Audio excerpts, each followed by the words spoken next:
You've put a bullet in someone you never met, in a country you were never supposed to be in, on orders that were never written down. And it started with a job application.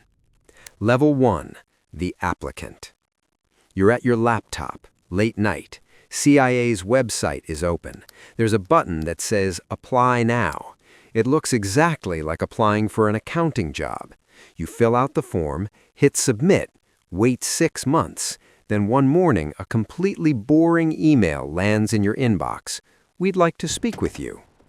They fly you to Virginia. The building looks like a dentist's office. A man in a gray suit asks you questions for 4 straight hours. Where did you grow up? Have you ever lied to protect someone? Have you ever felt like an outsider? The questions seem random. They're not. Every single one is a test, not of what you know, but of how you respond, how long you pause, whether you get defensive, whether you relax too quickly. Then comes the polygraph, sensors on your chest, your fingers, your arm. The technician asks quietly, have you ever committed a crime you weren't caught for? Here's what they don't tell you yet. Polygraphs can't actually detect lies. What they can do is make you think they can. And when you think the machine knows, you stop trying to hide things. You tell the truth. A physical letter arrives in the mail. You've been accepted into the clandestine service trainee program. Something in your chest shifts. This is real.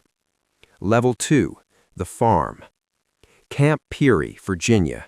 9,000 acres of forest, shooting ranges, and training facilities that don't appear on public maps. Everyone inside calls it the farm. You'll be here for 18 months. 5 a.m. runs, defensive driving at 90 miles an hour in reverse, lockpicking, how to photograph a document on a table without anyone seeing you do it. But the part nobody prepares you for emotionally, you learn how to make people trust you. Not in a friendly way, in a calculated, surgical way. You study what makes a person feel understood, what makes them feel safe, and more importantly, what makes them feel like they owe you something. Everyone who can be turned against their own country fits into 4 categories. They need money, they believe in a cause, they're being pressured, or their ego is starving. Your job for the rest of your career is to look at a stranger and figure out which door to push open. Some people quit during this phase, not because they fail the physical tests, because they can't sit with what's being asked of them. You discover quietly that you can. You graduate in the top 15%. They hand you a badge and a cover identity, a name that isn't yours, a life that isn't yours, ready to wear. Your real career begins now. Level 3, the case officer. First posting, an embassy in Eastern Europe. Officially, you're a political attaché. You have a real office, a real title, a real diplomatic list your name sits on. Unofficially, you're hunting. You attend dinner parties and remember everything. You shake hands with government officials you're secretly profiling. You write reports that go into classified cables back to Washington.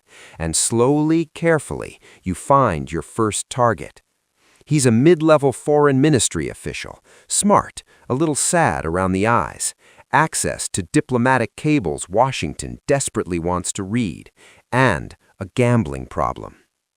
8 months of friendship. You meet at casinos. You lose on purpose. You buy drinks. You listen to him the way nobody in his actual life does. When he loses badly one night, you quietly cover it, just between friends. Then a little more, then more after that. By the time he realizes what's happening, he owes you $50,000 and you haven't asked for a single thing yet. You don't ask him to betray his country. That framing would terrify him. You just ask him to share a few documents, low-level stuff, just enough to clear the debt. He agrees. He has no real choice. You file the report. Your supervisor gives you a slow nod, the CIA version of a standing ovation.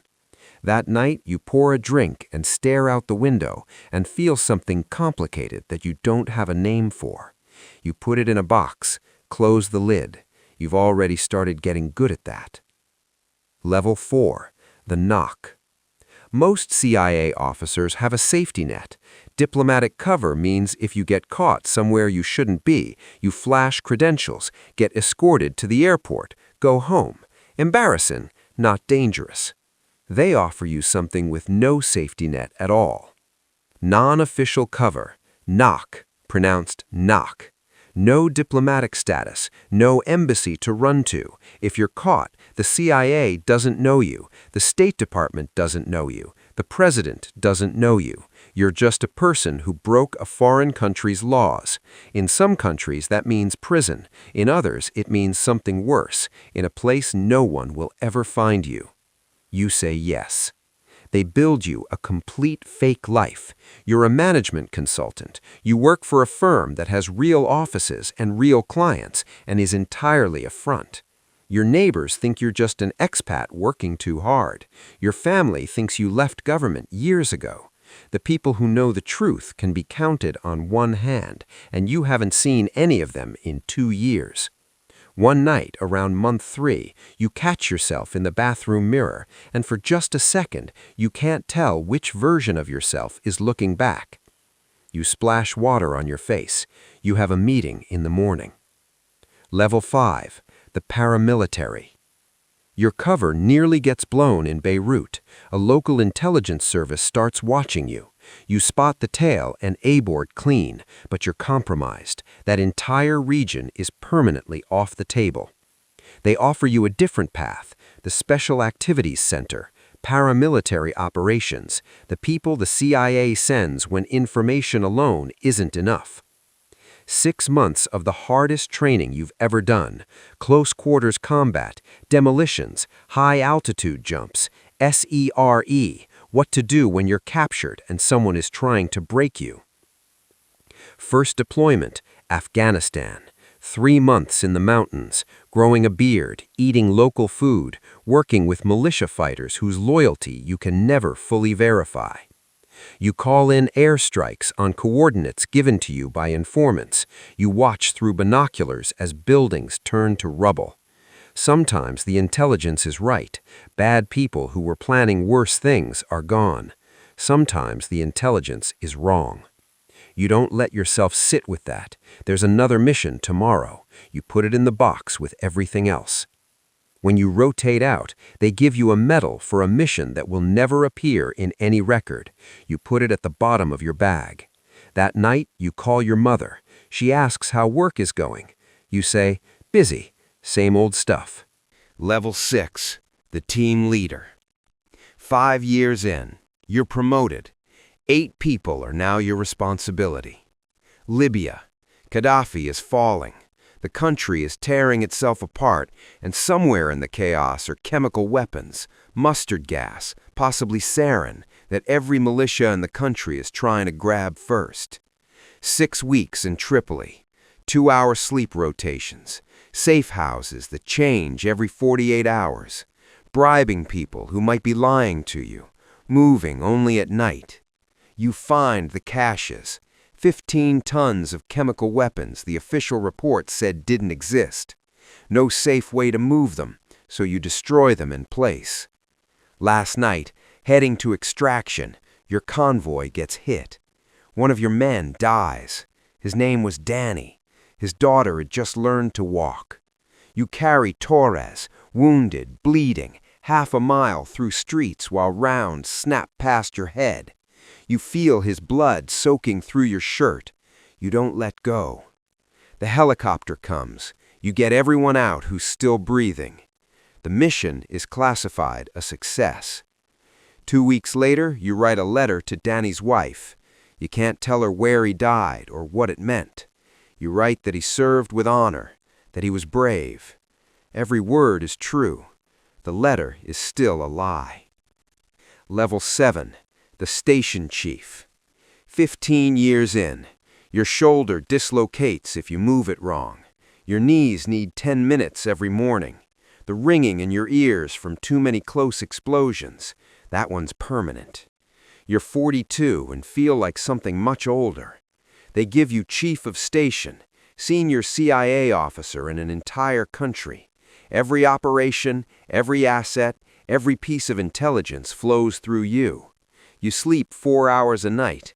You haven't taken a vacation in 3 years. Your marriage ended during your second Middle East posting. Not with a fight, just with two people realizing one of them was never really there. Your kids are in college. Good people. They know the edited version of you, the one who works in government. Some nights that's the thing that sits heaviest. Level 8. The black site. There's a facility that doesn't officially exist. They ask you to run it. Inside, cells, interrogation rooms, a medical unit to keep the detainees alive. These are people captured in raids across a dozen countries, never formally arrested, never seen a lawyer. As far as any legal system on Earth is concerned, they vanished. Your job is to get information out of them. The official term is enhanced interrogation, sleep deprivation, stress positions, waterboarding. Legal memos exist saying it's permitted. Classified assessments exist saying it works. Most nights you believe it was necessary. Some nights you're staring at the ceiling at 2 in the morning, thinking about a specific face, not a threat assessment number, a face, and wondering if what you got was worth what it cost. Not to them, to you. You run the facility for 2 years. You leave without asking who replaces you. You don't want to know. Level 9. The Division Director. Back at Langley, the same building you first walked into as a nervous kid. Now you pass the memorial wall, 139 stars in white marble. No names, just stars. 2 of those are from operations you designed.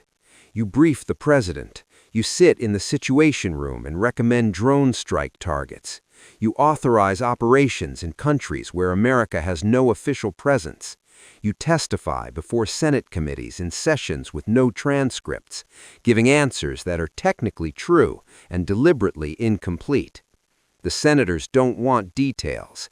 They want results and deniability. You give them both.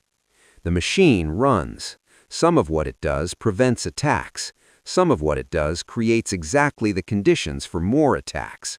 At this level, you're not really steering anymore. You're just keeping it moving. Level 10. The Ghost. 30 years. Thursday afternoon. Conference room at Langley. 50 people who know who you actually are. The director gives a speech about sacrifice and service. Some of your colleagues are crying. They give you the Distinguished Intelligence Cross, highest civilian award the CIA offers, in a small box. You can't display it, you can't explain it, you can't tell a single person outside this room what you did to earn it. You sign the final paperwork, drive home, pull into the driveway, sit in the car for a few minutes. Inside the house, there's a photograph on the shelf that's traveled with you to every posting, every safe house, every rotation. You're young in it, laughing. You can't remember now what was funny. First morning of retirement, you wake up at 5 automatically and lie there for 20 minutes before remembering there's nowhere to be. The pension is good. The health care is good. But there's a specific kind of alone that comes with this life, and retirement doesn't touch it. The people who knew the real you are either dead or scattered. The people who knew you before have been living with a character you created. You still clock every exit in every room you enter. You still walk the perimeter of your property some nights at 3 a.m. looking for threats that aren't there. The ear still rings. There are things in your memory that will be there on the last day. Assets who trusted you and paid for it. Operations that went wrong. Decisions you'd make the same way again. And somehow, that's the hardest part of all. When you die, there will be a star on that wall. No name, just a star. Right now, somewhere, a 23-year-old has the CIA website open on their laptop. They're thinking about purpose, about adventure, about being part of something that actually matters. They're picturing the movies. They have no idea. They'll find out. They always do.